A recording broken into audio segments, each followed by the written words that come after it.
Welcome back to part 2 of our video series on common mistakes in security camera installation. If you've just joined us, we suggest watching the first part to get up to speed.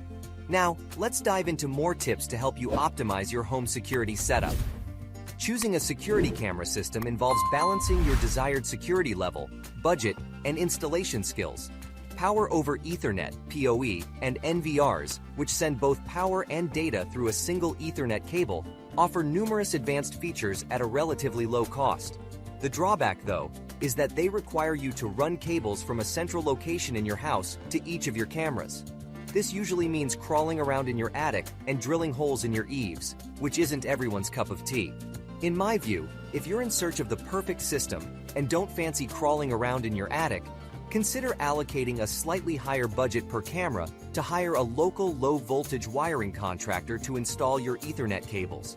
Although this may double the cost of a standard 8-camera NVR, it's a worthy investment for obtaining the best possible camera system. Moreover, it future-proofs your setup, allowing for easy upgrades later, as you'll only need to run the cables once. If your security needs are somewhat lower and you're okay with only recording motion events, then wireless battery-powered cameras are another option. The clear advantage of these cameras is their quick installation process, and they usually come with sleek mobile apps. Sure, they're simple to use, but there are some trade-offs. Security can be a bit challenging, and you have to keep the batteries charged or have solar panels. Depending on the brand, you might also need to pay a small monthly fee, but that's all part of the package. But remember, having battery cameras is better than having no cameras at all. A critical mistake you can make is to underestimate the importance of person and vehicle detection. Believe me, you don't want a camera system that lacks this feature. If you're planning to rely on motion events to review your footage, or even worse, if you're depending on phone notifications, then you need person and vehicle detection. Without it, you'll be bombarded with constant alerts for moving bushes, shadows, trees, and wildlife. You'll quickly get tired of all the false alerts and end up turning off notifications, which means you'll miss all the truly important ones. Person and vehicle detection systems use computer vision to analyze motion events and determine if a car or a person is in the frame.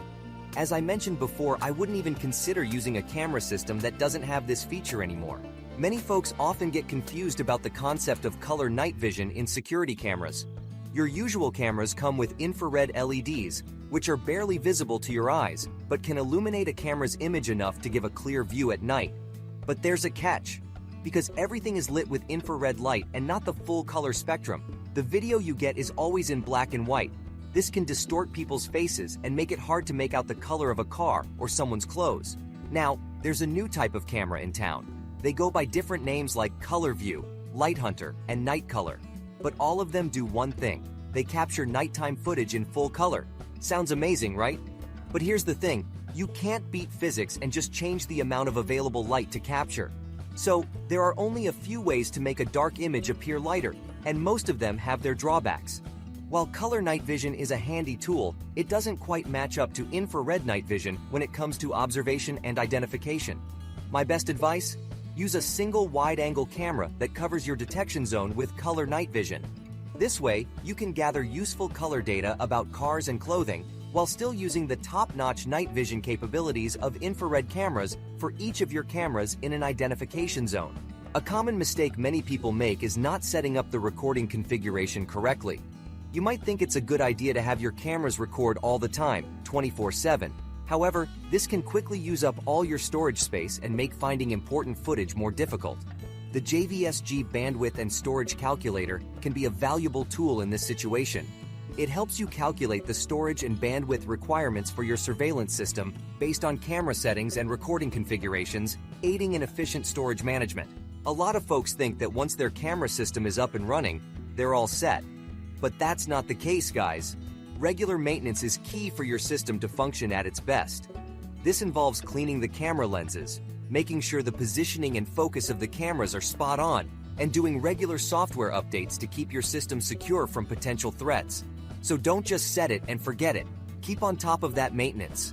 The last mistake we observe in this video is a common one: failing to regularly monitor your security system's output. Even the most effective security system is useless if it isn't checked regularly. Be sure to regularly review the live feed and recorded footage to spot any potential issues or threats.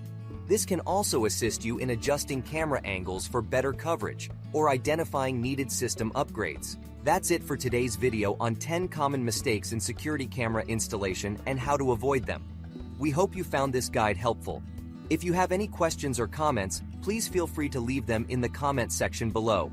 Don't forget to like this video and subscribe to our channel for more informative content. Stay safe, and we'll see you in the next video.